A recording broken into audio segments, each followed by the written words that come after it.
다 같이 찬양하면서 예배 시작하도록 하겠습니다.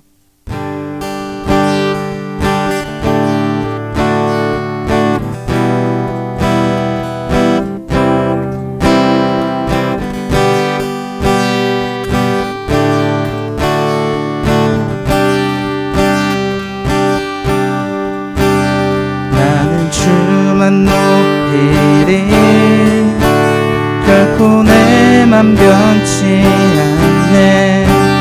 세상 모든 권세 모든 영광 십자가 앞에 다 버리고 나의 충성과 내 여신 내 모든 소망 오직 예수. 나무에 달려 죽으신 그분께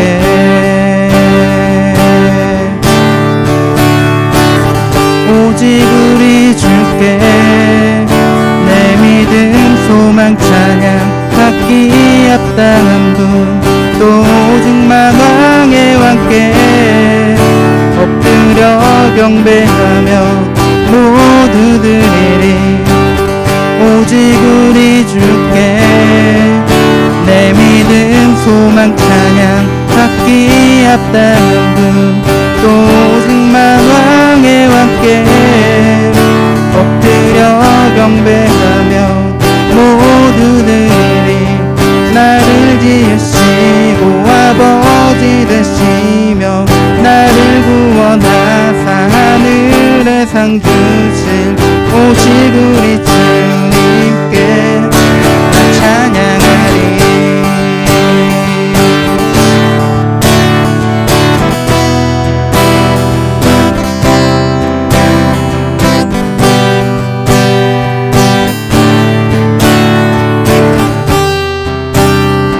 나는 주만 높이리 나는 주만 높이리 결코 내 맘 변치 않네.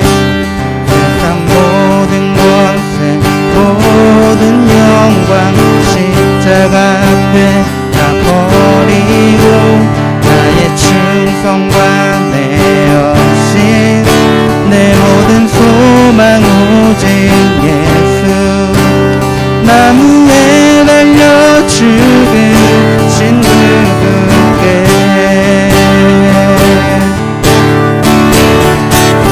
오직 우리 주께 내 믿음 소망 찬양 받기 합당한 분 또 오직 만왕의 왕께 엎드려 경배하며 모두 드리리. 오직 우리 주께 내 믿음 소망 찬양 받기 합당한 분 또 오직 만왕의 왕께 엎드려 경배하며 모두 드리리. 나를 지으시고 아버지 되시며 나를 구원하사 하늘의 상 주실 오직 우리 주님께 나 찬양하리.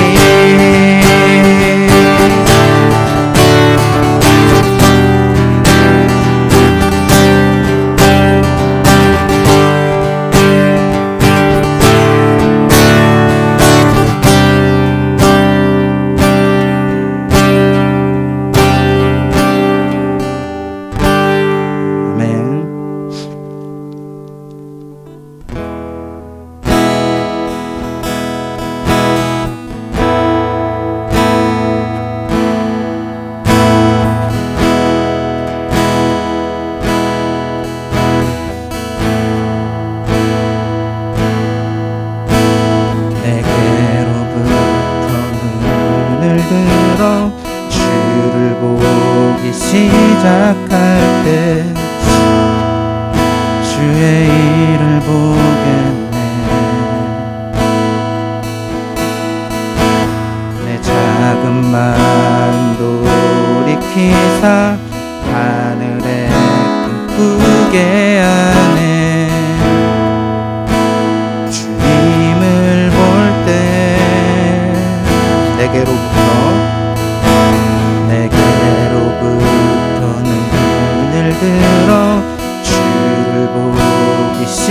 시작할 때 주의 일을 보겠네. 내 작은 마음 돌이키사 하늘에 꿈꾸게 하네. 주님을 볼 때 모든 시선을 주님께 드리고 살아계신 하나님을 느낄 때 내 삶은 주의 역사가 되고 하나님이 일하기 시작하네.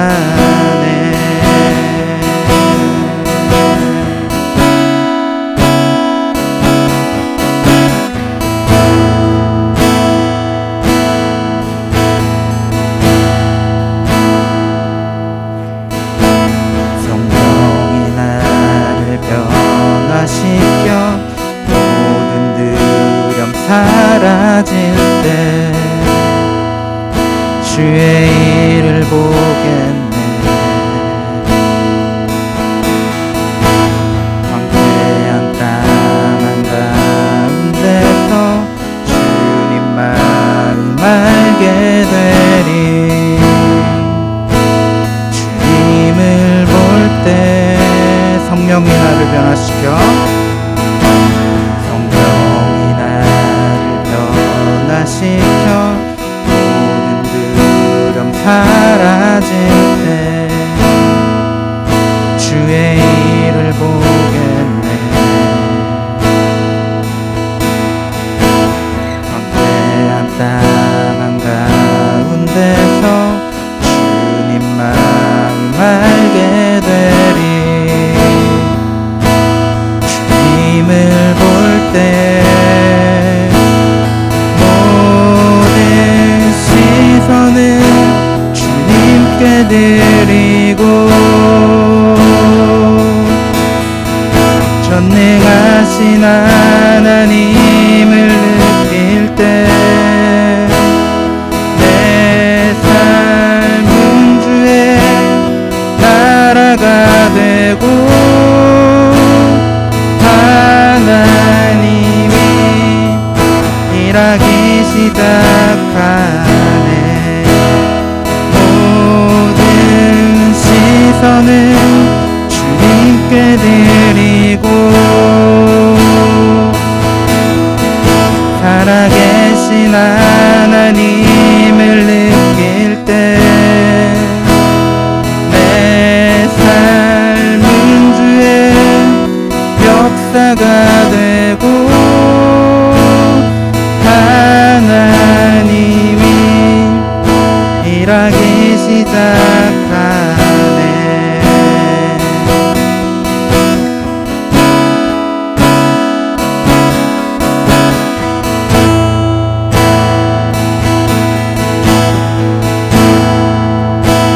주님의 영광 임하네. 주 볼 때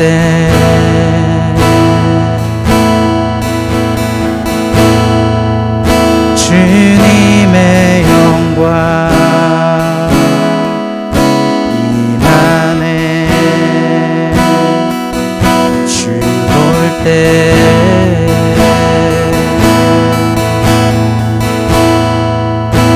주님의 영광 임하네. 주 볼 때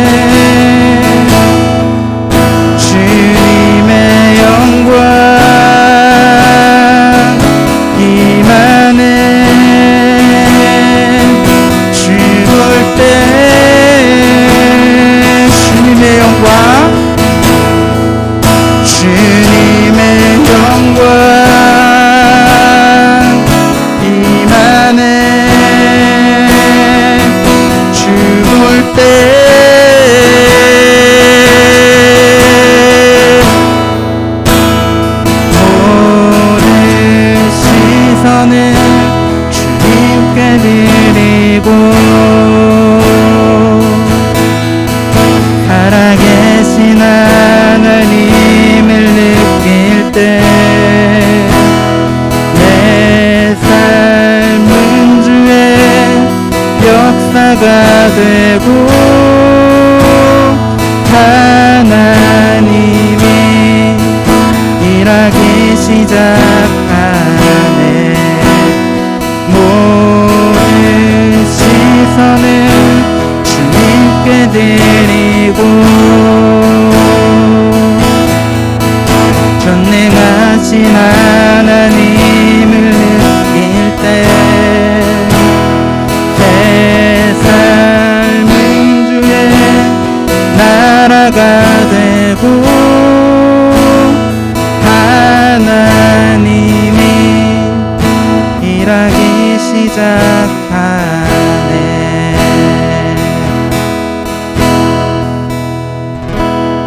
아멘. 우리 다 같이 일어나서 나는 예배자입니다 찬양하도록 하겠습니다.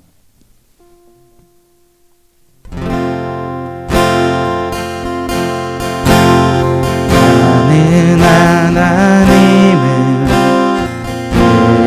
예배하는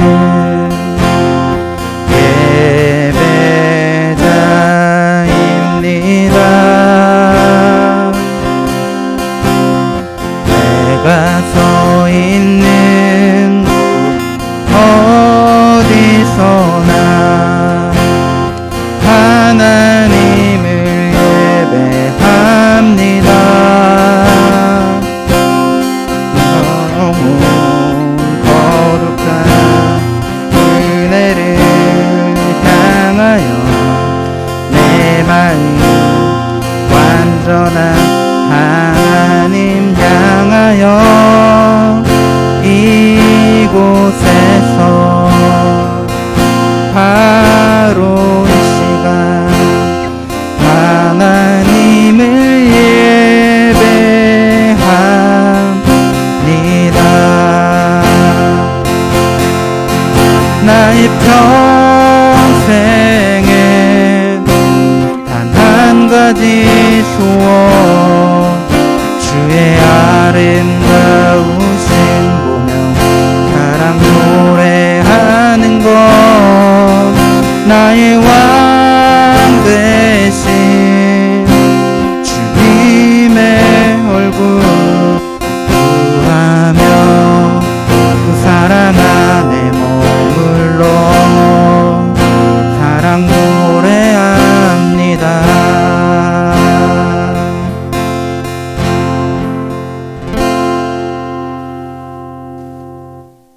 네, 우리의 신앙을 사도신경으로 고백하도록 하겠습니다. 나는 전능하신 아버지 하나님, 천지의 창조주를 믿습니다. 나는 그의 유일하신 아들, 우리 주 예수 그리스도를 믿습니다. 그는 성령으로 잉태되어 동정녀 마리아에게서 나시고 본디오 빌라도에게 고난을 받아 십자가에 못 박혀 죽으시고 장사된 지 사흘 만에 죽은 자 가운데서 다시 살아나셨으며 하늘에 오르시어 전능하신 아버지 하나님 우편에 앉아 계시다가 거기로부터 살아있는 자와 죽은 자를 심판하러 오십니다. 나는 성령을 믿으며 거룩한 공교회와 성도의 교제와 죄를 용서받는 것과 몸의 부활과 영생을 믿습니다. 아멘. 자리에 앉아주세요. 우리의 마음을 모아서 함께 기도하도록 하겠습니다. 하나님 감사합니다. 우리가 삶의 시간표를 잠시 멈추고 이 시간 하나님을 찬양하게 하심에 감사합니다. 찬양 중에 임하시는 신령한 주님께서 오늘 이 시간 주님을 만나러 온 우리 한 사람 한 사람에게 찾아와 주셔서 우리가 느낄 수 있도록 더욱더 친밀하게 일하여 주시는 시간 될 수 있도록 함께하여 주옵소서. 틀림없이 주님을 만나고 돌아가는 시간 되게 하시고 이 시간 주님을 만나는 삶의 흔적들이 우리 삶 가운데 드러날 수 있도록 함께하여 주옵소서. 말씀 가운데 나아갑니다. 우리들의 지성을 열어주셔서 말씀을 잘 이해할 수 있게 하시고 그 가운데 담겨져 있는 하나님의 지혜를 깨달아 알 수 있는 그런 지혜를 우리 가운데 허락하여 주시옵소서. 또한 우리 가운데 감성을 열어주셔서 그 가운데 담겨있는 많은 사람들의 마음과 신앙의 선배들의 마음을 통하여서 오늘 우리들의 마음을 돌아보게 하시고 우리들의 의지를 열어주셔서 이것들이 우리 삶의 자리에서 흔적으로 하나님을 예배하는 예배로서 드러날 수 있도록 함께 하여 주옵소서. 예수님의 이름으로 기도합니다. 아멘. 오늘 우리에게 주시는 하나님의 말씀은 구약성경 사무엘하 20장 14절에서 26절의 말씀입니다. 제가 봉독하도록 하겠습니다. 세바가 모든 이스라엘 지파 가운데로 두루 다니다가 아벨 지역과 벳마아가 지역과 베림의 온 지역까지 이르렀다. 그곳 사람들이 모두 모여서 그의 뒤를 따랐다. 요압을 따르는 군인들은 그곳에 이르서서 벳마아가의 아벨을 포위하고 세바를 치기 시작하였다. 그들이 성읍을 보면서 둔덕을 쌓아오니 이 둔덕이 바깥 성벽의 높이만큼 솟아올랐다.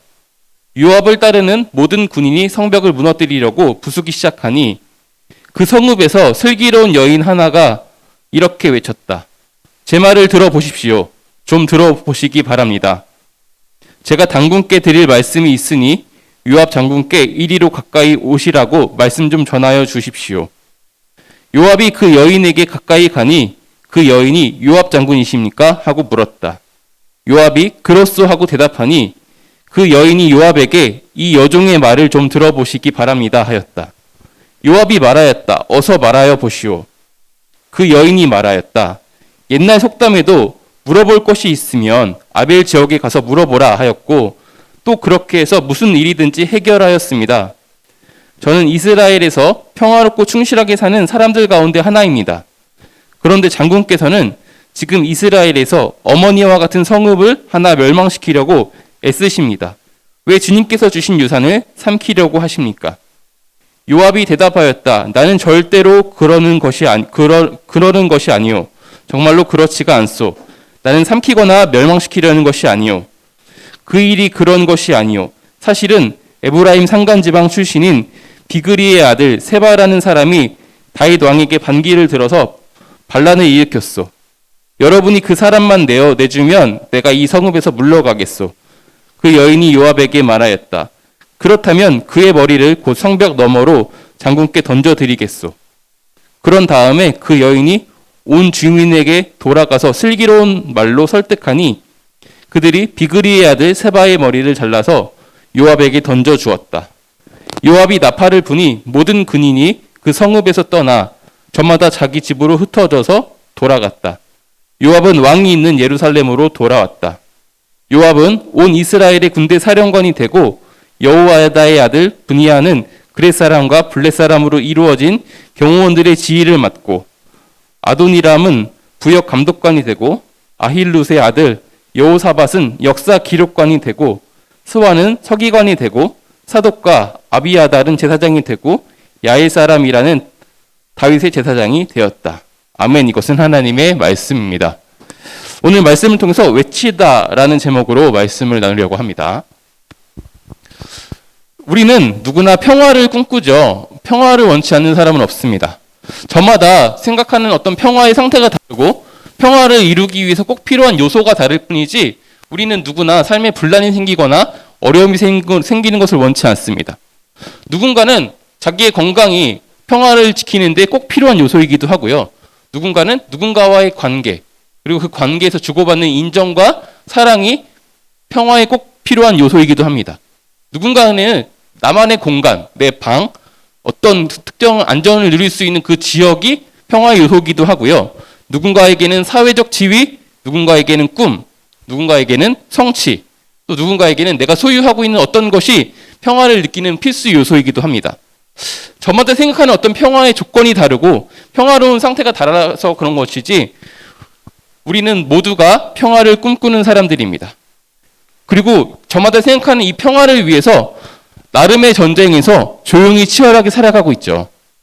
삶이 힘들지만 견딜 수 있는, 그리고 견디고 있는 그런 이유가 뭐냐 생각한다면 아마도 이 견딤의 끝에는 내가 바라고 있던 그 평화가 나에게 오지 않을까라는 소망이 있기 때문이 아닐까 싶습니다. 때때로 여러 사람들과 이야기하다 보면 이 말에 반대하는 사람이 가끔씩 있습니다. 나는 평화는 너무 지루하고 따분해. 조금 더 흥미진진한 일들이 내 삶에 가득했으면 좋겠어. 이렇게 이야기하시는 분들이 있어요.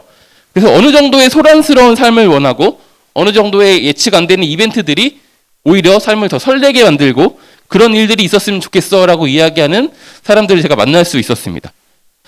아마 여러분들 중에서도 이렇게 생각하는 사람이 있을지 모르겠습니다. 근데 그런 사람들과도 대화를 좀 하다 보면 삶의 모든 영역에서 그러길 바라지 않습니다. 특정 영역에서 그리고 특정 순간에 그런 일들이 있었으면 좋겠다라고 바라고 있습니다.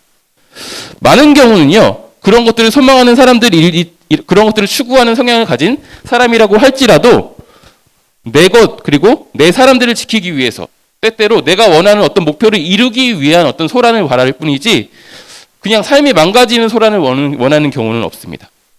오히려 자기 삶을 빼앗으려고 하고 파괴하려고 하는 어떤 그런 세력이나 상황이나 그런 누군가에 향해서는 더욱더 적극적으로 대응하는 모습도 볼 수 있었습니다.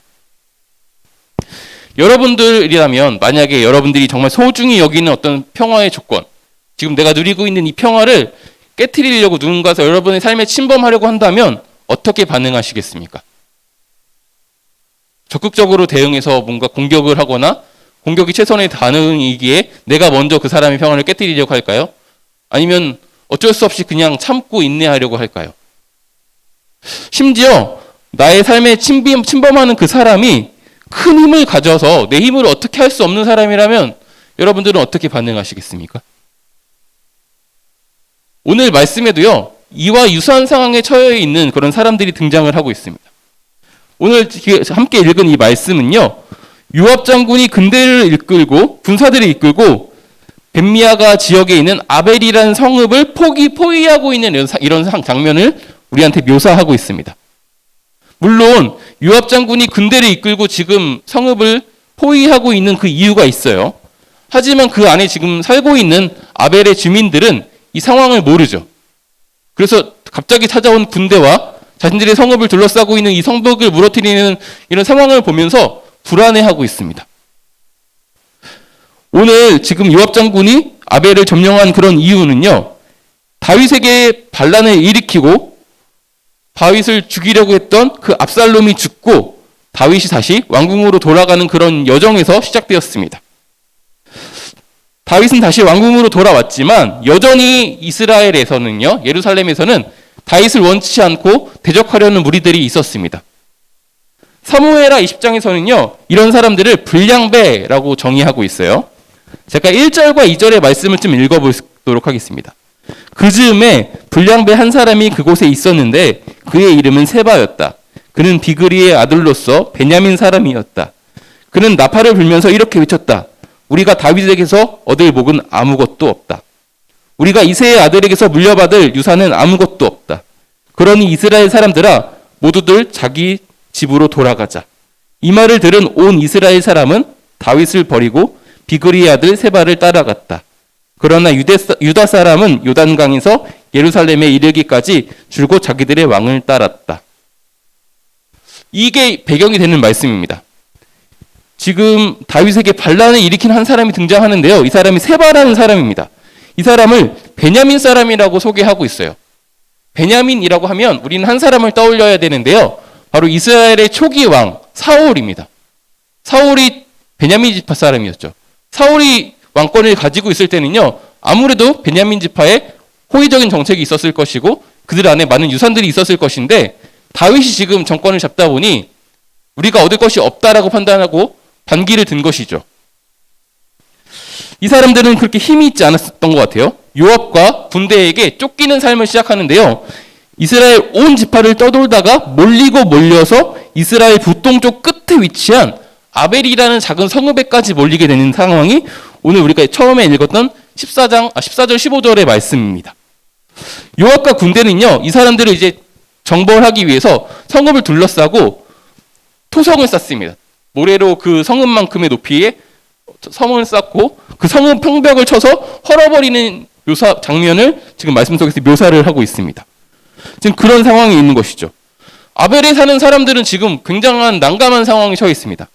자신들이 평화를 지키기 위해서 살아갔던 어떤 삶의 터전을 빼앗기려고 하고 있고요. 심지어는 목숨을 잃을지도 모르는 그런 위협 속에 처해 있습니다. 아벨에 사는 사람들이 지금 평화를 뺏기는 불안한 상황에 도달한 것이죠. 하지만 아무것도 할 수 없었어요. 그저 성벽이 무너지는 것들을 보고 있을 수밖에 없었습니다. 군대가 자신들의 성벽을 에워싸고 무너뜨리는 그것도 무서웠지만 그들을 이끌고 있는 장군이 지금 요압이라는 장군이라는 것을 알고 있었기 때문일지도 모르겠어요. 요압이 어떤 사람인지 지금 잠깐만 소개를 드리면, 요압은 다윗이 왕이 되는데 함께했던 어떤 의미의 개국 공신입니다. 그리고 이스라엘의 군대 장관이었습니다. 다윗의 최측근이었지만 다윗조차도 요압을 함부로 할 수 없었어요. 다윗은 요압을 원치 않았는데도 불구하고 그를 내칠 수 없었던 사람이라는 것이죠. 그만큼 힘이 있던 사람이었어요. 그를 경계하였지만 어쩔 수 없는 그런 힘이 있는 사람, 그가 바로 요압이었습니다. 다윗조차도 함부로 할 수 없었던. 그는요, 요압은 다윗의 치부를 알고 있던 사람이었습니다. 다윗이 밧세바를 범하고 우리아를 전쟁터 전방으로 보내서 죽이려고 할 때 그것에 동참했던 사람, 그 결정적인 역할을 했던 사람이 바로 요압이었고요. 압살롬이 자기의 동생 다말의 복수로 첫째 아들을 죽이고 멀리 피해 있을 때 다윗과 압살롬을 화해시키는 결정적인 역할을 했던 사람 또한 요압이었습니다. 그만큼 다윗의 치부와 그의 어떤 마음들을 잘 알고 있던 사람이었습니다. 그는요, 또 다윗의 명령을 2번이나 어기고도 여전히 군대 장관으로서 승승장구하고 있던 사람이었습니다. 어떻게 어겼냐면요, 한 번은 이제 다윗이 아직 온 이스라엘의 왕이 되기 전에 유다의 왕이었을 때 이스라엘의 왕이었던 사람, 그러니까 이스보셋과 전쟁 그런 어떤 다툼이 있었습니다. 이스보셋의 군대 장군 아브넬이라는 사람이 다윗에게 투항하겠다고 이야기를 했고 다윗은 그 약속을 하고 그를 받아들이기로 했습니다. 그런데요, 이 요압은 그를 죽였어요. 동생이 그에게 해침을 당했거든요. 다윗의 명령을 어긴 것이죠. 2번째는요, 다윗에게 반란을 일으킨 한 사람이 이전에 또 있었죠. 압살롬이라는 사람입니다. 그렇죠? 그리고 압살롬의 군대 장관 아마사라는 사람 또한 다윗이 살려주겠다라고 약속을 했고 압살롬도 죽이지 말아달라고 명령을 했는데도 불구하고 다윗의 명령을 어기고 다윗의 아들을 죽이고 다윗이 약속했던 그 압살롬의 군대 장관 아마사 또한 죽였습니다. 그럼에도 불구하고 여전히 지금 군대 장관이고 힘이 있는 사람이라는 거예요. 이스라엘에서 이를 거스를 수 있는 사람이 없던 정말 큰 힘을 갖고 있던 사람이라는 것이죠. 누가 이 요압의 발걸음을 멈출 수 있겠습니까? 임금조차 멈출 수 없는데요. 심지어 지금 아벨을 점령하고 있는 그에게는요, 반란군을 처단해야 한다라는 명분 또한 있었어요. 그러니 지금 아벨을 하고 있는 이 사람들은 가족을 잃을 수도 있고 나의 삶을 지탱해주던 어떤 관계를 잃을 수도 있고 삶의 터전을 잃을 수도 있고 집을 잃을 수도 있고 평생의 성취를 잃을 수 있는 이런 위기 속에서 목숨을 지키기 위해서 그냥 조용히 평화를 뺏기는 것들을 바라볼 수밖에 없었습니다. 이때 요압의 이 거침없는 발걸음을 멈춰 세운 것은 이름조차 알려지지 않은 한 여인이었습니다. 이 여인은 외치입니다. 그녀의 외침으로 요압은 그녀에게로 찾아왔고 그녀와 대화를 하기 시작합니다. 그 대화를 통해서 요압이 왜 이 성읍을 점령하려고 하고 있는지를 이 여인은 알게 되었고요. 요압과 대화 후에 돌아와서 성읍 사람들을 설득하고 이 반란군의 수장 세바를 죽여서 그 목을 잘라서 요압에게 건네는 것으로 이 성읍의 평화를 지키게 됩니다. 그녀의 어떤 적극적인 노력, 불안에 맞서는 노력이 없었다면 아마 이 아벨의 평화는 깨어지고 아벨이라는 지역 또한 사라졌을 것입니다. 우리는 이 말씀을 통해서 우리들의 이야기로 좀 읽어야 합니다. 저와 여러분들은요, 그리스도인이잖아요. 그리고 우리는 여름 수련회 때 이런 이야기들을 나눴어요. 그리스도인은 화해의 직분을 수행해야 하는 사람들입니다. 라고 이야기했습니다. 그러니까 우리는 우리 스스로의 평화를 누릴 뿐만 아니라 평화롭게 만드는 사람들이 되어야 되는 사람들입니다. 누군가에게 평화를 찾아줘야 하고 누군가에게 온전한 모습을 회복시켜줘야 되는 사람들이 바로 저와 여러분들입니다. 그리스도인들이 평화를 느끼는 가장 그 중요한 요소가 뭐냐라고 물어본다면 하나님의 통치라고 이야기할 수 있을 것 같아요. 하나님의 통치는 성경에서는 하나님의 나라 혹은 천국이라고 쓰여지고 있습니다. 우리는 하나님의 나라에 평화가 있다고 믿는 사람들입니다. 하나님 나라에는 진정한 평화가 있고 모든 갈등들이 해소되고 모든 억울하고 아픈 것들이 사라지는 것이라고 우리는 그렇게 믿고 소망합니다. 그래서 우리는 화해의 직분을 수행하는 사람으로서 하나님과 사람과의 관계를 회복시키려고 하고 사람과 사람과의 관계를 회복시키려고 하며 사람과 공동체, 사람과 자연 그런 관계들을 화목시키려고 하는 이런 직분을 수행하려는 사람들입니다. 그것이 우리가 사랑하는 하나님이 바라는 것이니 사랑하는 사람으로서 당연히 기쁘게 그 일들을 해야 한다라고 생각하는 사람들이죠. 그런데 이런 평화를 빼앗고 훔치고 도둑질하려는 그런 사람들도, 그런 세력들도, 그런 어떤 조직들도 있습니다. 그런 것을 만날 때마다 우리는 때때로 이 말씀 속에 슬기로운 여인이 아니라 그냥 아벨 성읍의 다른 사람들처럼 그 문제를 지켜만 보고 있을 때가 참 많이 있습니다. 평화를 누구보다 원하지만, 평화가 중요하다는 것을 잘 알고 있지만 내가 그 총대를 메고 싶지는 않은 것이죠. 방 안에 코끼리라는 말이 있어요. 들어보신 적이 있을까요? 방 안에 코끼리가 있다. 이거 얼마나 말도 안 되는 상황이에요. 근데 이게 어떤 말이냐면 모두가 잘못됐다라는 것을 잘 알고 있지만 누구도 이야기하지 않는 상황을 묘사할 때 방 안에 코끼리라는 표현을 씁니다. 코끼리처럼 어떤 사실이 너무 거대하고 무거워서 그냥 언급하기를 꺼리는 거예요. 덮어두고 모두가 그냥 모르는 척하고 살아가고 있는 상황을 묘사할 때 방 안에 코끼리라는 표현을 쓰고 있습니다. 때때로 우리들의 삶의 자리에는 이렇게 방 안에 코끼리와 같은 것들이 참 많이 있어요. 어쩌면 여러분들은 교회 안에서도 그런 것들을 느끼고 있으실지도 모르겠어요. 분명히 이것들은 문제가 있는데 아무도 말하지 않지? 그럼 나도 말하면 안 되나? 뭔가 금기시 되는 것인가? 이렇게 하고 참는 것이 있을지 모르겠습니다. 우리는요, 그리스도인이라면 무섭고 떨리지만 불안하지만 적극적으로 외쳐야 합니다. 그 위협에 직시해야 하고요. 적극적인 노력으로 평화를 다시 가져와야 하는 사람들입니다. 슬기로운 여인이 불안한 자리에 섰을 때 그때서야 비로소 자신들이 성읍이 갖고 있던 그 문제가 무엇인지, 진정한 평화를 깨트리는 요인이 요압이 아니라 그 안에 숨어있던 어떤 것이었음을 알게 되었습니다. 불안한 자리에 섰을 때 우리는 우리가 누구인지 알게 되어지고요. 우리의 문제가 무엇인지 바라볼 수 있는 그런 상황이 놓이게 됩니다. 불안한 자리에서 쉼 없이 흔들리다 보면 진짜 나만 남거든요. 불안한 그곳에서 우리는 흔들릴 때 또한 하나님의 구원을 경험할 수 있습니다. 그러므로 우리는 이 슬기로운 여인처럼 두렵고 떨리지만 우리가 무서워하는 그 자리로 나아가야 합니다. 그곳에서 외쳐야 하는 것입니다. 어떻게 그렇게 살 수 있을까요? 너무나 부럽고 멋있는 삶이지만 차마 내가 그렇게 사는 것은 정말 어떻게 그럴 수 있을까라는 생각밖에 들지 않아요 라고 이야기한다면 저는 이렇게 살기 위해서는 크게 세 가지가 있어야 한다고 생각합니다. 하나는요, 평화의 경험입니다. 정말 하나님 안에서 평화가 있구나라는 것을 부인할 수 없는 경험이 있어야 합니다. 내가 하나님 나라의 평화가 있다라고 믿지 않으면 그 누구에게도 하나님 나라를 전달할 수 없어요. 그렇죠? 두 번째는 뭐냐면요, 우리가 찬양 중에서도 함께 나왔었는데 성령의 충만함이 있어야 합니다. 예수님을 따르던 예수님의 제자들이 예수님이 승천하신 그 이후에 바로 하나님의 말씀을 전하지 못했습니다. 그렇죠? 그리고 그들이 마가의 다락방에 모여서 기도하는 그때에 성령이 불과 같이 그들에게 임하기 시작했고, 성령이 임한 그들은 이전과는 다르게 담대하게 자신들의 목숨을 잃을 수 있는 그 상황에 직면할 수 있는 용기를 얻었습니다. 우리는 성령이 충만할 때 다시 우리 안에 있는 그런 문제들을 직면할 수 있고 불안한 자리로 나아갈 수 있습니다. 그리고 마지막으로 그렇게 성령이 충만했지만 우리는 사람인지라 또한 꼬꾸러질 수 있고요. 주저앉을 수 있습니다.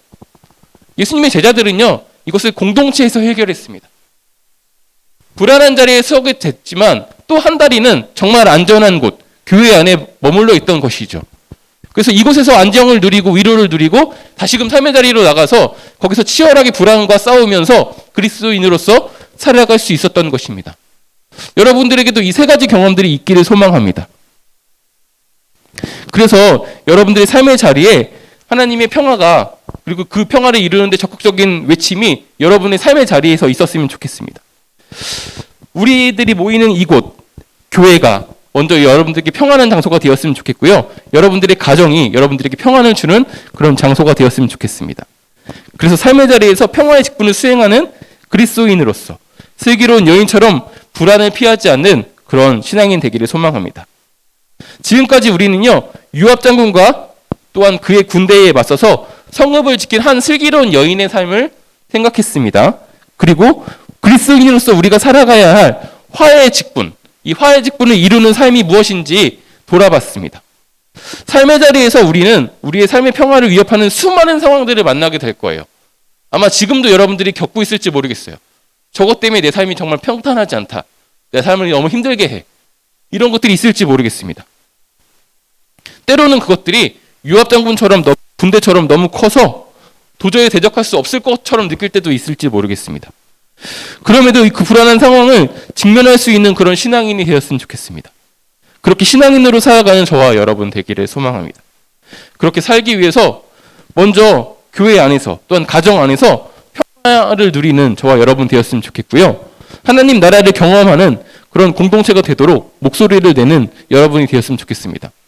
교회에 여러분들이 바라는 것들을 이야기했으면 좋겠어요. 이곳 가운데 어떻게 하면 평화를 누릴 수 있을지, 어떻게 하면 여기가 하나님 나라가 될 수 있을지 여러분들이 더 기대하고 더 여러분들이 목소리를 냈으면 좋겠습니다. 뭔가 금기시 되는 것 같아요. 교회의 어떤 이야기들을 하는 것들이. 하지만 실제로는 그 반대죠. 우리가 교회에 대해서 아무것도 바라지 않는다는 것은요, 아무것도 기대하지 않는다는 것이고 실은 포기했다라는 말과 같습니다. 포기하지 마시고 무엇인가 이곳을 어떻게 하면 더 아름다운 공동체가 되게 할 수 있을지 여러분들이 함께 지혜를 모으고 기도하면서 바꿔나갔으면 좋겠습니다. 그러던 어느 날 우리가 작은 공동체마다 평화를 누리며 살아갈 때 우리의 삶의 자리에 평화를 이루는 그런 신앙인이 되어 있을 것이고 그렇게 살아가는 저와 여러분들을 발견하게 될 것입니다. 우리의 그런 삶을 통해서 다른 사람들은 또한 하나님 나라를 맛볼 수 있게 될 것이며 하나님을 바라볼 수 있게 되는 그런 은혜가 있을 것입니다. 그렇게 살아가는 신앙이 되었으면 좋겠습니다. 기도하겠습니다. 하나님 감사합니다. 오늘 말씀 속 슬기로운 여인을 통하여서 우리들이 살아가야 할 그 삶이 평화를 지키기 위해 불안한 자리에 서야 하는 자리임은 사람인 것들을 다시금 상기합니다. 우리 가운데 평화를 지키는 그리스도인으로 살아가기를 원하는 그런 마음들이 있습니다. 하지만 때때로 우리 불안을 맞서 싸우기에는, 불안 자리에 서기에는 지금 내 삶이 너무 작아 보이고 내가 너무 작아 보이고 문제가 너무 커 보여서 그저 바라만 보고 있을지 모르겠습니다. 하나님께서 한 사람 한 사람을 찾아와 주셔서 하나님 나라를 경험하게 하여 주옵소서. 하나님을 만났을 때 누릴 수 있는 그 평화를 누릴 수 있게 하여 주옵소서. 부인할 수 없는 그 평화를 누리는 그 가운데 다른 사람에게도 내가 누린 이 평화를 전달할 수밖에 없는 그런 우리 가운데 확신이 있게 하여 주시고 우리가 기도하는 가운데 말씀을 읽는 가운데 찬양을 하는 가운데 서로 돌아보는 교제를 하는 가운데 성령이 한 사람 한 사람 가운데 임하여 주셔서 그 성령으로 말미암아 충만하게 우리가 누리고 있는 평화를 담대하게 전할 수 있는 한 사람 한 사람의 신앙인 되게 하시고 이 공동체 가운데 서로가 서로를 지지하고 서로를 위해서 기도하는 그런 평화의 공동체 될 수 있도록 이 청소년 교회를 주님께서 축복하여 주옵소서. 예수님의 이름으로 기도합니다. 아멘. 네, 봉헌 시간입니다.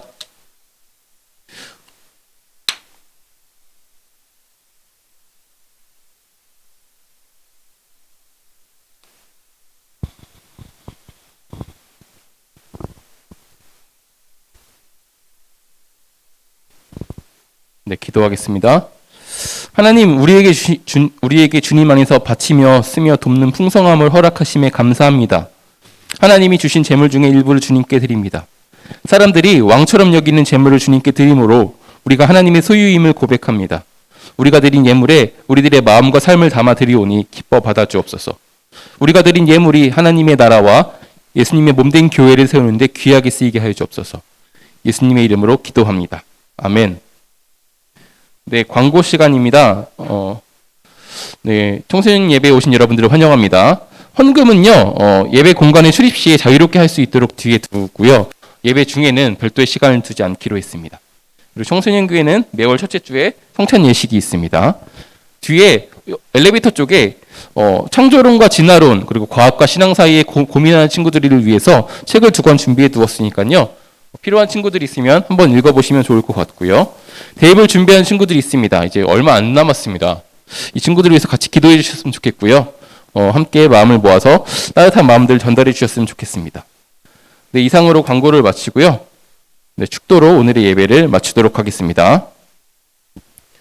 여호와는 내게 복을 주시고 너를 지키시기를 원하며 여호와는 그의 얼굴을 내게 비추사 은혜 베푸시기를 원하며 여호와는 그 얼굴을 내게로 향하여 드사 평강 주시기를 원하노라.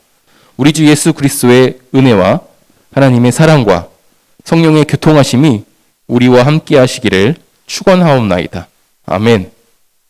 네, 반별로 모여주시면 되겠습니다.